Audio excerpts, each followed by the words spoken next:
할렐루야. 하나님을 사랑하시는 분들은 아멘 하시기 바랍니다.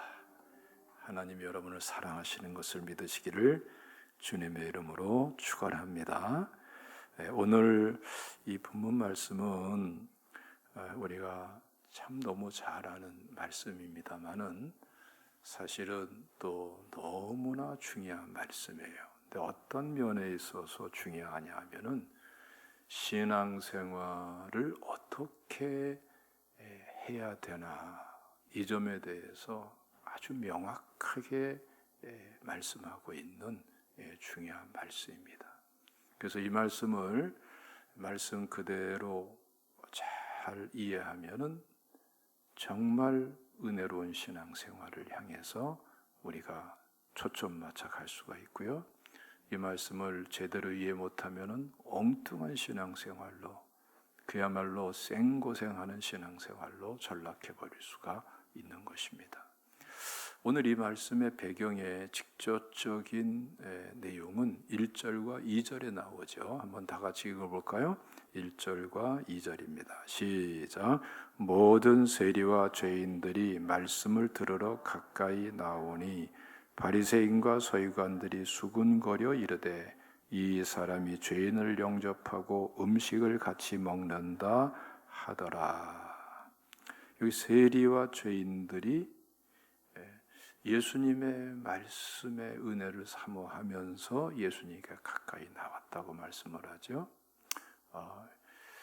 이 죄인들이라는 것은 이 당시의 유대 사회에 아예 공식적으로 저 사람은 죄인이야, 이렇게 아주 공인된 그런 입장에 있는 죄인들이에요. 그래서 뒤에도 나옵니다만은 창기, 이런 데 해당되는 사람들이고요. 또 이 세리라는 것은 오늘로 말하면은 세무 공무원이에요. 그런데 오늘날의 세무 공무원과는 또 완전히 다르죠. 이 당시는 로마의 앞잡이가 되어서 자기 동족에게 잔혹하게 세금을 걷어들이고, 또 이 당시에 이제 로마 시대의 세제가 장구한 1000년의 역사 속에서 굉장히 많은 변화가 있습니다만은 대체로 이 당시에 그 세제가 어떻게 되어 있냐면은 지배국과 피지배국이잖아요. 그러니까 세리들을 세워서 얼마만큼의 징수를 해서 로마 정부에다가 가져와라. 그리고 나머지는 네가 갖는다. 이러한, 그야말로 이거 지금 2000년 전의 사회이기 때문에 또 이러한 이 지배국과 피지배국 관계에서, 또 지배국과 피지배국도 각 나라별로 지위가 달라요. 그런 입장에서 아주 혹독한 세무 체제다라고 볼 수 있겠죠. 이런 상태에서 있다 보니까 이 당시의 유대 사회에서 세리는 그냥 공인된 죄인이에요.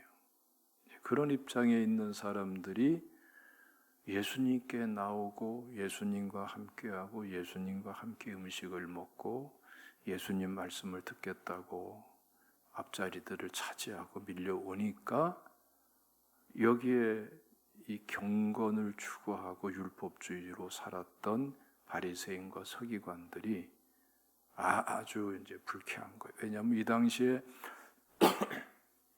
유대인들은 이런 죄인들과 같이 하는 것은 옳지 않다, 경건의 손해가 된다, 교제 나눠서는 안 된다, 특히 식사를 같이 하는 것은 용납할 수 없다, 이러한 정서고 문화를 형성하고 있었기 때문에 이들과 함께 하는 것도 싫고, 더군다나 예수님이 이들과 함께 하는 것은 받아들일 수가 없고, 그래서 뒤에서 수군수군 하면서 예수님이 저 죄인들과 함께 교제를 나누고 음식을 먹는다라고 비방을 하는, 그러면서 불평하고 원망하는 이 내용이 쭉 펼쳐지는 거예요. 이것이 오늘 본문의 직접적인 배경인 것입니다. 근데 이때 예수님께서 세 가지 비유로서 이 내용을 설명하시죠.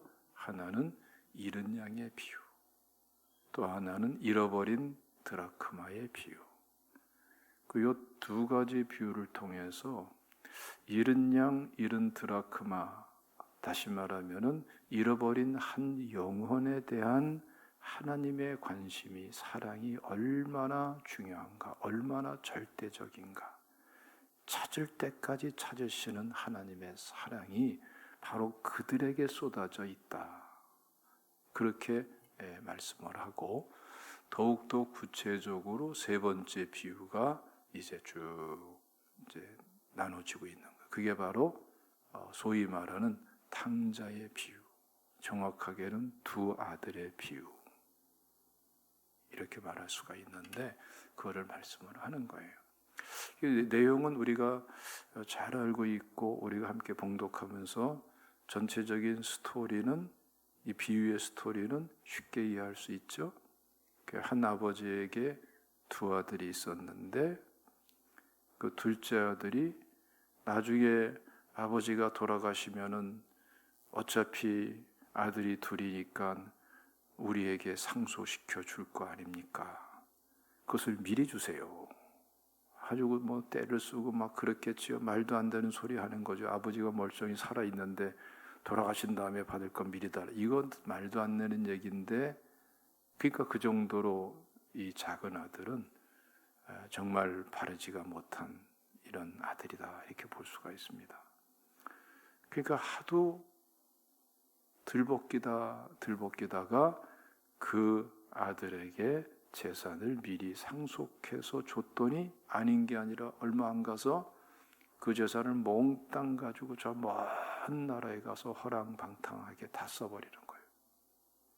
그러고 나서 흉년이 드니까 이제 먹고 사는 것도 어렵고 할 수 없어서 유대인들은 돼지를 혐오하고 돼지고기도 안 먹고 돼지치기 치는 것은 생각도 못하는 그러한 민족인데, 이제 못 살게 살 수가 없으니까 돼지 치는, 우리에 가서 돼지 치는 데에 취직을 해가지고 거기서 근근히 사는데, 거기 흉년까지 들었으니까 그 돼지 주인은 돼지가 먹는 쥐업 열매도 아까워서 주질 않더라 이거죠. 그러니까 도무지 못 살겠으니까 아버지 생각이 나고 고향 생각이 나고 아버지 집에서 풍요롭게 사랑받으면서 함께 생활하는 하인들의 생각을 보고 그들을 생각하면서 내가 여기서 줄여 죽느니 아버지께로 가자, 이런 마음이 든 거예요. 그래서 사람은 좀 고생도 좀 해봐야 돼요. 필요한 때는. 예? 그렇게 되는 거예요. 그러면서 자기가 저지른 것이 있으니까 어떤 생각해요? 내가 가서 내가 아버지 아들입니다. 내가 차마 그렇게 말은 못하겠고 나를 품꾼의 하나로 봐주세요 하면서 아버지께 가서 내가 하나님과 아버지께 죄를 졌으니 나를 용서해 주세요. 품꾼의 하나로 여기시면서 나를 받아주세요. 이렇게 아버지에게 가서 간청을 하겠다라는 마음을 가지고 이제 아버지께로 가는 거예요. 먼 나라에 가서 거지꼴이 돼가지고 그 돈도 없이 그 먼 길을 돌아오니까 얼마나 처참하겠어요? 떼꾸죽물에다가 그냥 뭐 형편없겠죠? 예? 그런데 집이 가까이 오면서 가슴이 벌렁벌렁 하겠죠. 예? 아버지가 나를 받아줄까? 아이고, 내가 이렇게 살아왔네. 그런데 저 멀리에서 아버지는 아들을 기다리고 있는 거죠. 자나깨나 아들, 그렇죠? 그리고 다른 사람은 몰라도 저 멀리 오는 아들을 아버지는 알아보는 거죠.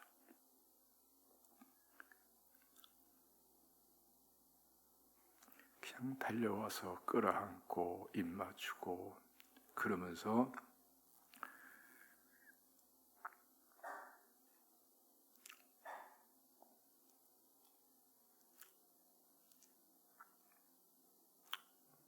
미안해요.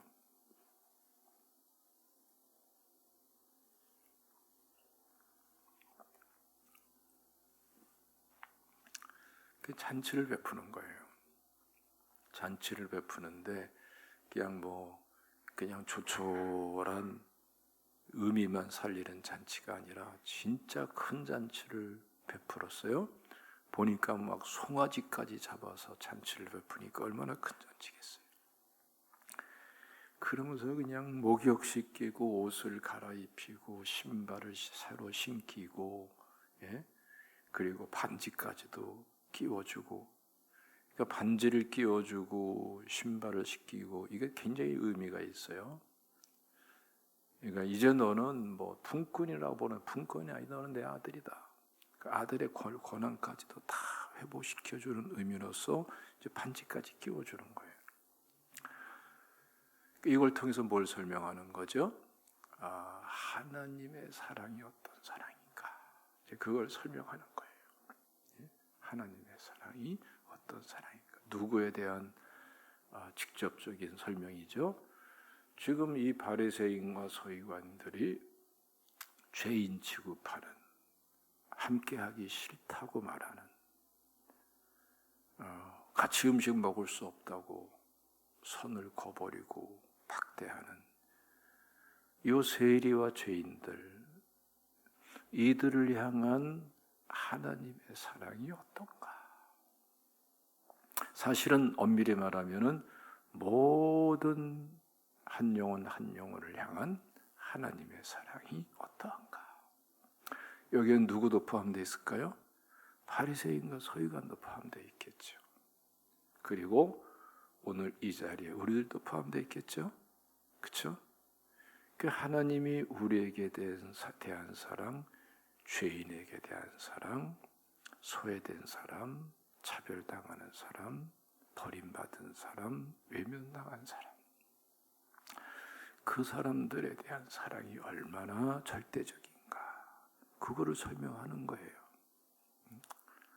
이걸 설명하는 거예요. 그런데 이때에 큰아들이 등장을 하는 겁니다.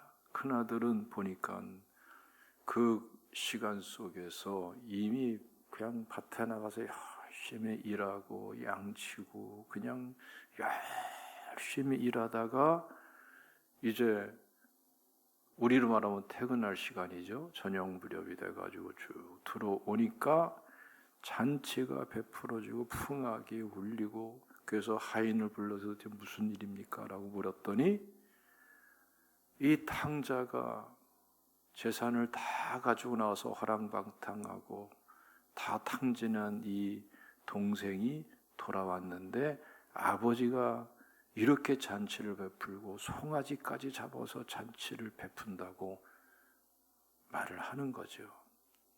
그랬더니 이 큰아들의 기분이 어땠어요?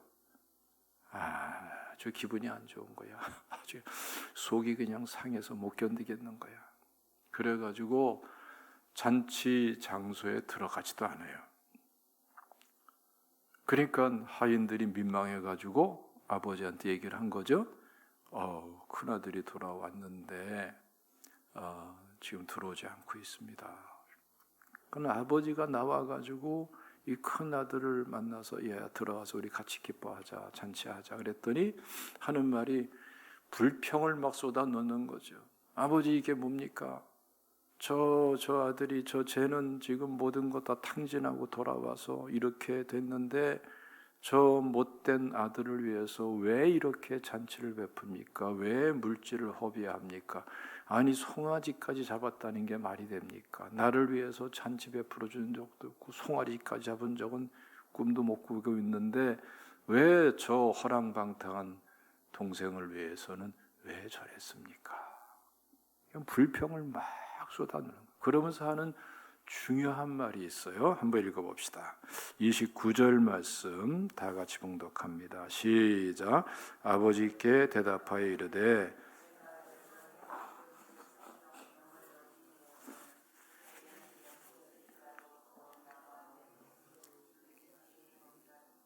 그렇죠.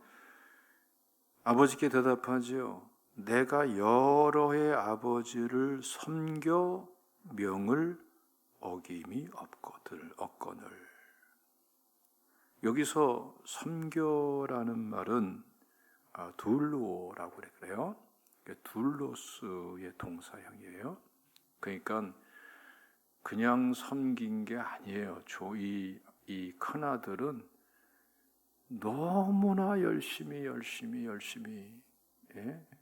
열정적으로 섬기는 열정이 넘쳐서 품꾼처럼 섬긴 것이 아니라 노예처럼 섬겼다는 거예요. 예? 노예로서 내가 아버지를 섬겼습니다. 노예처럼 내가 하나님 아버지께 충성을 했습니다. 그런데 나를 위해서는 염소 새끼라도 주어서 친구들과 잔치를 베풀 수 있도록 그런 것조차도 안 주셨는데 왜 저 탕자 내 동생에게는 송아지까지 잡아서 잔치를 베풀어 줍니까? 이렇게 지금 불평을 쏟아놓는 것이죠. 여러분 누구 말이 맞아요? 큰아들 말이 맞아요? 틀려요? 맞아요? 틀려요? 아주 경우가 바르죠. 그렇죠? 큰아들의 말의 특징은 아주 이치에 맞고 경우에 맞고 타당성이 맞고 아주 도덕적으로 윤리적으로 하자가 없는 얘기를 한 거예요. 예. 그래서 많은 사람들이 큰아들의 입장에 서가지고 입이 쑥 나올 때가 많아요, 안 많아요? 많다니까, 그렇죠? 이 자리에 이 일부 예배 드릴 정도라면 아마 모르긴 몰라도 직분을 감당하고자 교회에서 열심히 하고 충성되고 사실 그런 분들이죠. 예, 그런 분들이신데 근데 신앙생활 하면 어때요? 신앙이 어린 사람도 있고, 그렇죠? 또 신앙 연전 오래됐어도 신앙생활 제대로 안 하는 사람이 있고, 또 다 불완전한 사람이기 때문에 정말 열심히 같이 했으면 좋겠는데 열심히 하려고 그러는데 어때요? 열이 빠지고 졸이 빠지고 성전 청소 좀 하자 그러면 어때요? 열이 빠지고 졸이 빠지고. 그래요, 안 그래요? 이런 사람 있어요, 없어요? 네, 그분들을 판단하는 게 아니고 사람 모인 곳에는 그런 사람들이 항상 있어. 바자회 하자 그러면은 같이 좀 힘을 합쳐서 같이 물건도 정돈하고 좀 그렇게 같이 하면 좋겠는데 아무것도 안 하고 있다가 나중에 와가지고 커피 한 잔 사 먹고 자기가 손님이야. 그러면 열심히 했던 사람은 같이 하면 얼마나 좋아. 속상해, 안 속상해요? 여러분들 벌써 이렇게 엄청 성숙한 건지 눈치가 빠른 건지 처세를 잘하는 건지 모르겠지만 조용하시네요. 그럴 적에 자칫 우리는 속상하기가 쉬운데 바로 이 큰아들과 같은 태도를 갖기가 쉬워요. 나는 이렇게 열심히 하는데 칭찬 한마디 없고 격려 한마디 없고 아니 같은 교인이면 같이 하면 좋은데 자기는 동네 사람처럼 손님이 돼가지고 떡볶이나 사 먹고 이러고 앉아있단 말이에요. 예? 이러고나 있단 말이에요. 대접받고 있고 그건 당신 일이고 나는 내 일이 아니고 이러면 마음이 편해요, 안 편해요? 별것도 아닌 건데 불편하기가 쉬운 게 우리 인간이에요. 그렇죠? 전에 그렇게 말하는 분도 그렇게만 몇 번 들었어요. 가만히나 있지.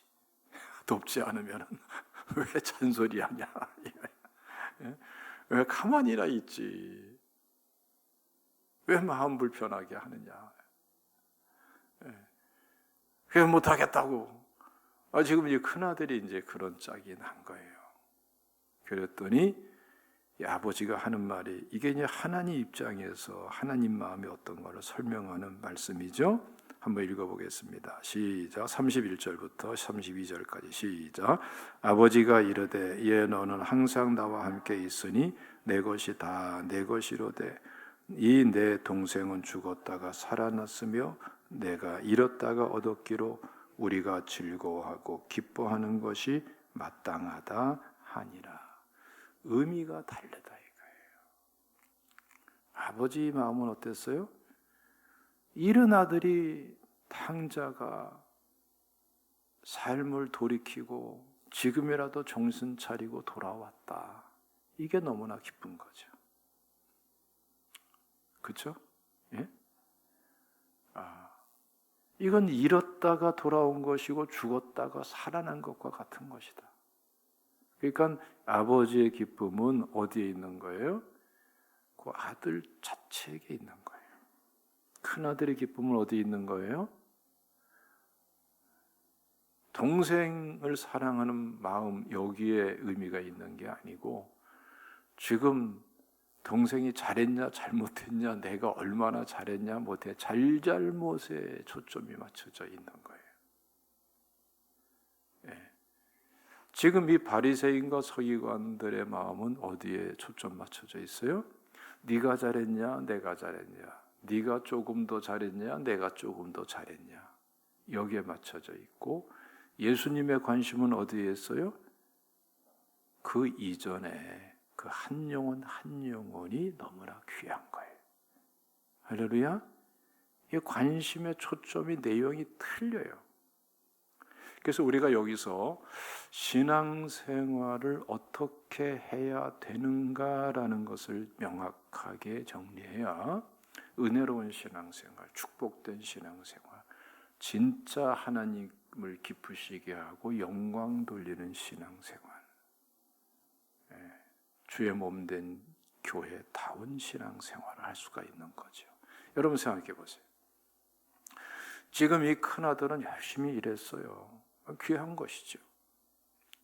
그런데 섬뜩한 고백을 하는 거죠. 그렇죠? 내가 여러 해 아버지를 섬겨 명을 어김이 없거늘. 이 큰아들은 노예처럼 아버지를 섬겼다는 거예요. 여러분, 섬뜩한 말 아닙니까? 아니, 여러분들의 자녀가 부모에게 잘하는 거는 부모가 가르쳐야 될 몫이고 또 가르쳐야 되고, 그렇지만 부모에게 효도하는 건 당연히 해야 되는 거고 또 가르쳐야 되는 거고 받아들여야 되는 것이지만, 그렇다고 해서 그 어떤 부모가 자기 자식이 노예처럼 부모인 자기를 섬기기를 원하는 사람 누가 있겠어요? 아마 여러분들의 자녀들이 여러분들을 효도한답시고 노예처럼 효도를 하면 슬플 거예요. 괴로울 거예요. 걱정이 태산 같을 거예요. 큰일 났다, 큰일 났다. 어떻게 하면 좋으냐. 고민이 깊어지지 않겠어요? 효도하는 것은 좋은데 노예처럼 하는 것은 아니에요. 아들로서, 자녀로서 효도를 해야지. 자녀의 관계 속에서. 거기서 부모에게 잘하고, 부모와 자녀 간에 그러한 나눔이 있어야 되는 거지. 아니, 세상 어느 부모가 자기 자식이 노예처럼 자기에게 자라기를 원합니까? 이거는 부모에게 상처가 되는 거고, 이거는 감당할 수 없는 아픔이 되는 거고, 견딜 수 없는 문제가 되는 거예요. 그렇지 않은가요? 여러분들의 자녀들이 노예처럼 여러분 섬기기 원하십니까? 또라이지. 그렇죠? 그건 제정신이 아닌 부모지. 그 정상적인 사람이 아니에요. 그거는 이미 비정상이에요. 오늘날 우리가 신앙생활 하면서 바리새인과 서기관처럼 율법주의적인 이런 신앙생활 하면 안 되는 이유가 바로 거기에 있는 거예요. 우리가 직분을 감당할 적에 노예처럼 직분을 감당해야 됩니까?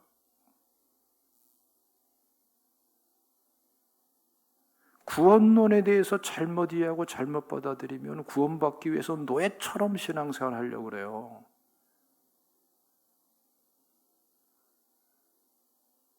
그 하나님을 괴롭히는 거예요, 그거는. 이해되십니까? 그래서 구원론이 잘못되면은 본인도 괴롭고 하나님도 마음 아프게 하는 거예요.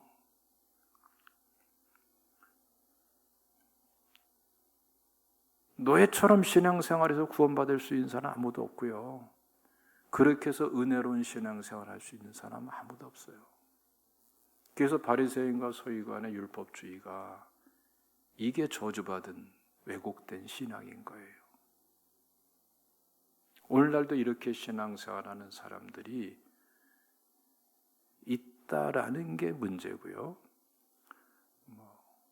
이단은 말할 것도 없고, 이단은 그건 진짜 그건 말할 수 없는, 이미 끝까지 간 거고, 예? 이단에 빠진 사람 공통적인 게 뭡니까? 다 노예 생활 아니에요? 구원받기 위해서, 구원을 잃지 않기 위해서. 잘못된 교주의 가르침을 받아가지고 하나님을 진짜 슬프게 하는 거예요. 이단이 아니더라도 율법주의도 똑같은 거예요. 우리 신앙생활이 이래서 율법주의적인 신앙생활이 되면 안 되는 거예요.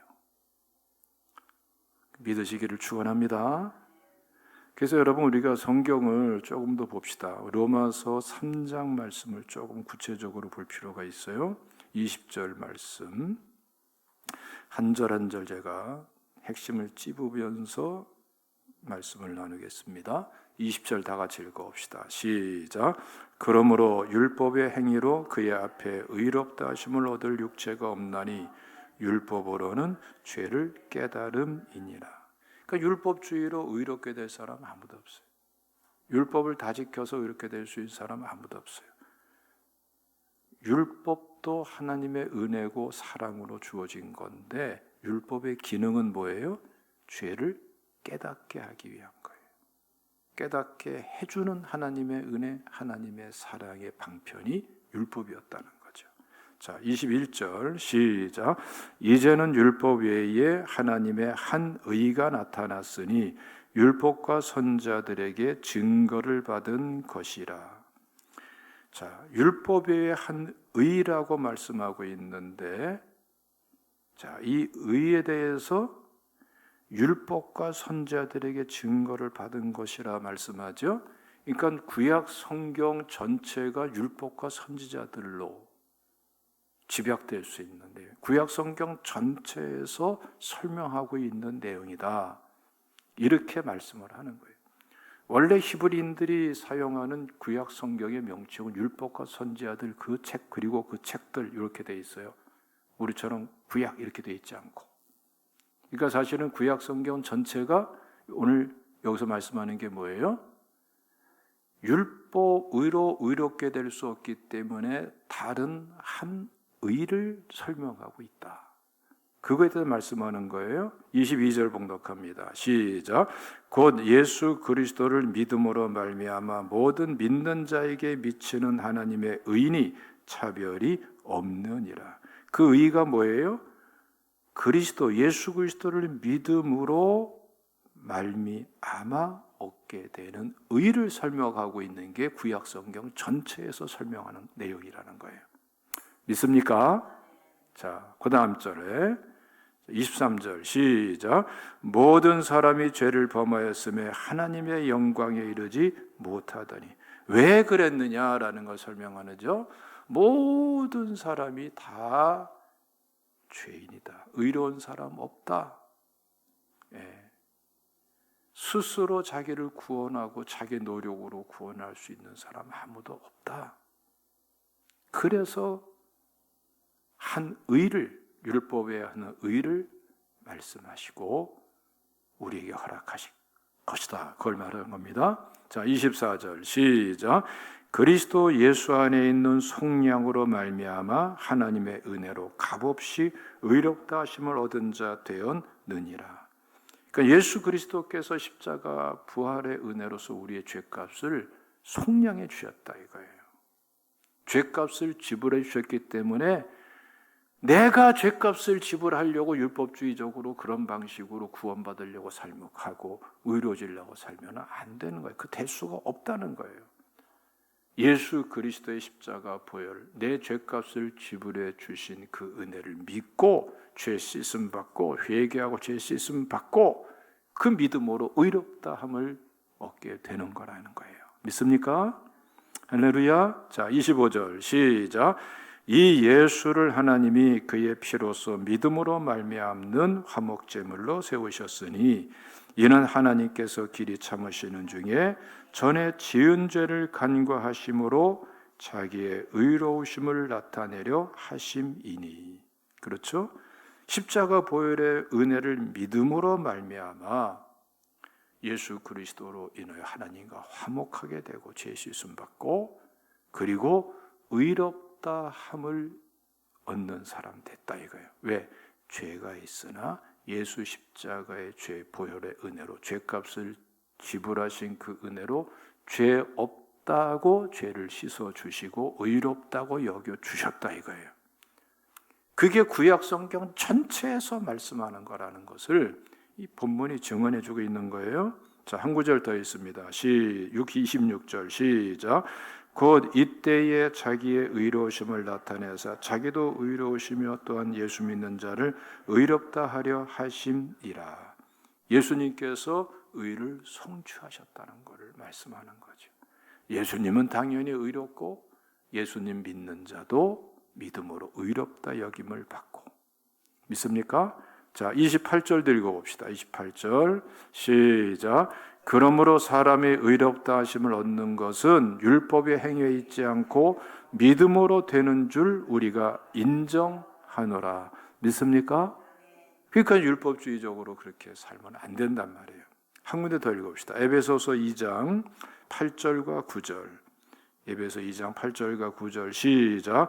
너희는 그 은혜에 의하여 믿음으로 말미암아 구원을 받았으니 이것은 너희에게서 난 것이 아니요 하나님의 선물이라. 행위에서 난 것이 아니니 이는 누구든지 자랑하지 못하게 하려 함이라. 그래서 믿음으로 의롭게 되는 것은 우리의 공로가 아니고 은혜라는 거예요. 은혜. 그래서 은혜로 구원받는 것이다 라고 그렇게 말을 하는 거예요. 믿습니까? 자, 한 군데 더 읽읍시다. 로마서 1장 17절 로마서 1장 17절 시작. 복음에는 하나님의 의가 나타나서 믿음으로 믿음에 이르게 하나니 기록된 바 오직 의는 믿음으로 말미암아 살리라 함과 같으니라. 믿습니까? 그런데 이 큰아들은 어때요? 자기가 아무리 열심히 산다고 아버지를 섬기되 노예처럼 섬긴다고 그렇게 한다고 해서 완전한 사람이라고 착각이죠. 지금 불평하고 있잖아요. 아버지에게 대들고 있잖아요. 아버지에게 따지고 있잖아요. 불효하고 있잖아요. 아버지 마음도 모르고. 이때 아버지 마음이 얼마나 아프겠어요? 작은 아들이 돌아온 것 때문에는 감사하고 기뻐하는데 큰 아들이 따지고 들고 큰 아들이 작은 아들을 정죄하고 있고 내가 노예로 살았지 않습니까? 노예처럼 아버지 섬겼지 않습니까? 한마디 한마디가 맞는 말 같지만 다 아버지의 마음에 못을 박는 말이야. 맞아요, 안 맞아요? 큰일 났네. 다시 한번 물을게요. 맞아요, 안 맞아요? 이렇게 신앙생활하면 안 된다 이거예요. 할렐루야.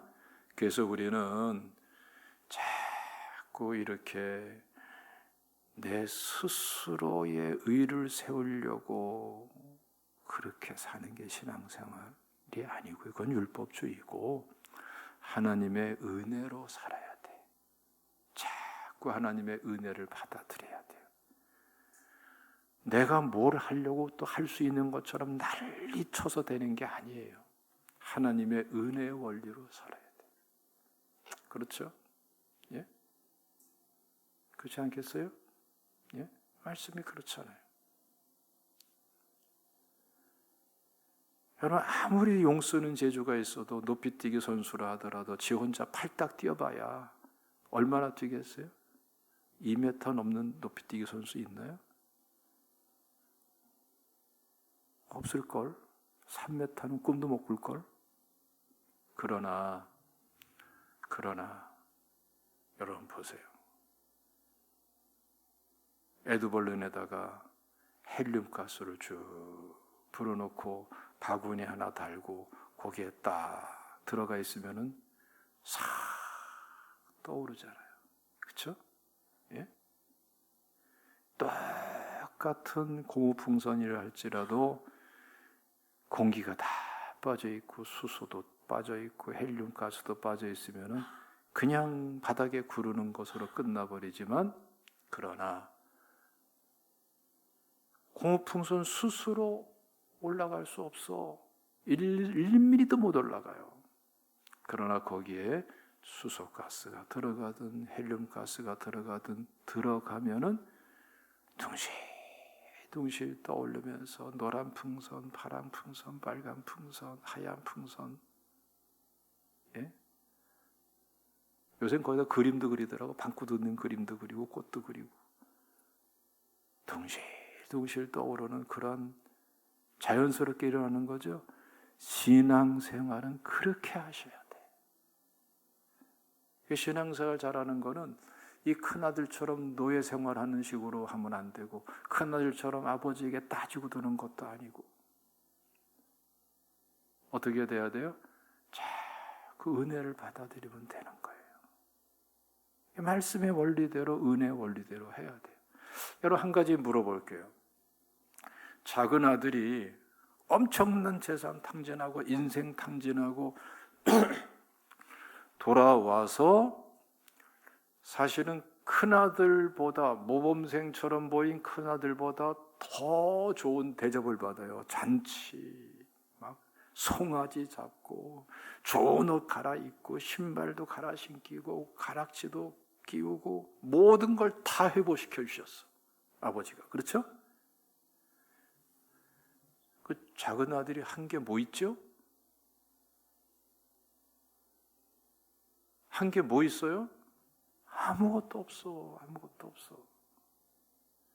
그래서 은혜인 거예요. 그래서 유일하게 한 가지 한 게 있다면 뭘까요? 죄를 깨닫고 아버지께로 돌아온 것밖에 없어. 예? 아버지께로 온 것밖에 없다니까. 한 게 없어. 뭐 잘한 거 없고 무슨 공적을 세운 것도 없고, 예? 아무것도 없어. 그냥 거짓골 그대로. 목욕도 제대로 하겠겠어요? 예? 생판 그 먼 길 오면서 얼마나 많이 굶었겠고 떼국물이 있고, 예? 거지 중에 상거지가 돼가지고 꼬라지는 그래가지고 한 게 뭐냐? 아버지께로 온 것밖에 없어요. 은혜가 어떻게 주어지는 줄 아세요? 은혜는요, 이 큰아들처럼 노예 생활하는 것처럼 그렇게 신앙생활에서 은혜가 안 주어져. 착각하지 마세요. 왜 은혜가 없는 줄 알겠죠? 이 노예 근성, 율법주의적 근성, 이 근성 가지고 신앙생활하는 사람은 죽었다 깨어나도 마음이 강팍하고 삭막하고 맨날 비교하고 속에서 전쟁을 하고 있어요. 그렇게 돼 있는 게 우리 죄성을 지닌 인간이에요. 신앙생활 그렇게 하면 고달퍼요. 힘들어요. 하나님 마음 아프게 하는 거예요. 그게 아니라 그냥 아버지께로 돌아가면 돼요. 이 아들에게 보이는 게 두 가지잖아요. 하늘과 아버지께 죄를 얻었어. 회개죠. 또 한 가지 뭐예요? 품꾼의 하나로 봐주옵소서. 겸손이죠.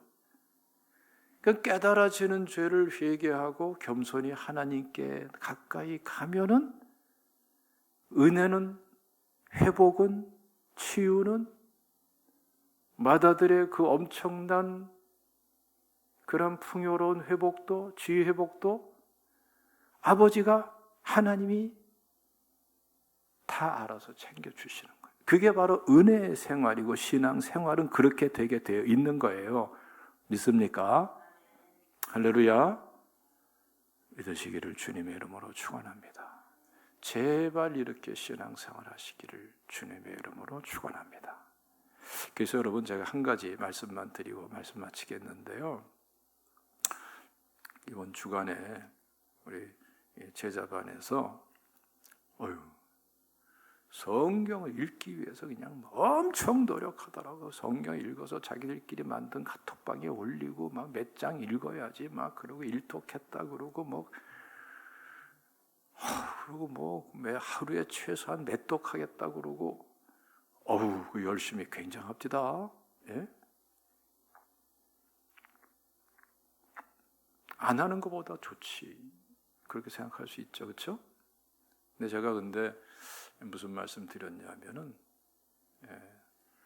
성경을 자꾸 의무적으로 읽지 말으면 좋겠다. 하루에 3장 읽어야지, 10장 읽어야지. 아이고, 내가 그래도 권사직분 받았는데 20장은 읽어야지. 그 장 채우는 식으로 읽기보다는 안 읽는 것보다야 낫지만 그냥 한 장이라도 하나님 앞에 시간을 정해놓고 한 장 있는데 웬만한 장은 5분 이내에 다 읽어요. 그 한 장은 읽더라도 하나님과의 관계 속에서 읽어라. 교제 속에서 읽으면 좋겠다. 하나님의 은혜를 사모하면서 읽으면 좋겠다. 하나님의 말씀의 음성에 귀를 기울이면서 읽으면 좋겠다. 그러다가 그 한 장이 은혜가 되면 2장도 되고 2장이 은혜가 되면 3장이 되고 은혜로 장수가 늘어나는 게 더 축복된 것이다. 왜? 한 장 한 장 읽는 과정에서 하나님이 배제되지가 않아. 하나님과의 관계 속에서 하나님의 말씀으로 받아들이는 게 중요한 거예요. 믿습니까? 그렇게 자꾸 하나님께 귀를 기울여야지. 예? 믿습니까? 그렇지 않으면 몇 장 있는 게 목표가 되고 하나님은 그 사이에 소외되는 퍼센트가 높아져요. 빠지기 쉬운 함정이에요. 그래서 한 장은 읽든 얼마 읽든 간에 그렇게 읽다가 하나님께서 말씀의 은혜를 주면은 딱 멈춰라. 여러분 한번 해보세요. 딱 멈춰라. 더 읽지 말고. 왜? 그거 놓치면 안 돼. 그러면 어느새 내 생각의 패턴으로 휙 돌아가서 잊어먹어요. 생각도 안 날 때가 막 거의 대부분이에요. 딱 멈춰라. 하나님이 주시는 은혜의 말씀. 그 말씀 붙잡고 그때부터 기도를 시작해라. 뒤로 밀지 말고 그 시간에 기도를 시작해라. 기도를 시작하면 하나님과 시간 속에서 짧든 깊든 하나님께서 그 기도 시간에 그 내용을 더 다듬어 주시고 분별케 하시고 인도하시고 깨닫게 하시고 더 구체적으로 인도하시는 말씀의 은혜가 있어요. 순종할 내용들이 있고 그 말씀 붙잡고 기도하면서 그대로 순종해라. 그러면 순종의 열매를 거두게 된다. 베드로도 어때요? 우리가 밤이 새도록 그물을 던졌으나 얻은 것이 없지만 수고를 하였으나 얻은 것이 없지만은 말씀에 의지하여 그물을 내리이다 하고 그물을 내렸더니 그물이 찢어지도록 고기를 많이 잡잖아요. 순종의 열매를 거두게 된단 말이에요. 그게 뭐가 되는 거예요? 하나님께 찬양이 되고 다른 성도들 간에 간증이 되고 안 믿는 사람에게는 증언이 되고. 믿습니까? 이걸 메모해 놓으면 영적 일기가 되고 간증 일기가 되고 믿음의 일기가 되고 영적인 자산이 팍팍 쌓이는 거죠. 그리고 성경책에도 몇 년, 몇 월, 며칠 딱 써놓으면 그 본문, 그 귀절 읽을 때마다 그 말씀이 아련히 마음속에 메아리치죠. 파장을 일으키고 은혜가 되고 그런 말씀들이 자꾸 하나하나 쌓여가는 게 이게 얼마나 쏠쏠한 재미인데. 기도하겠습니다. 할렐루야.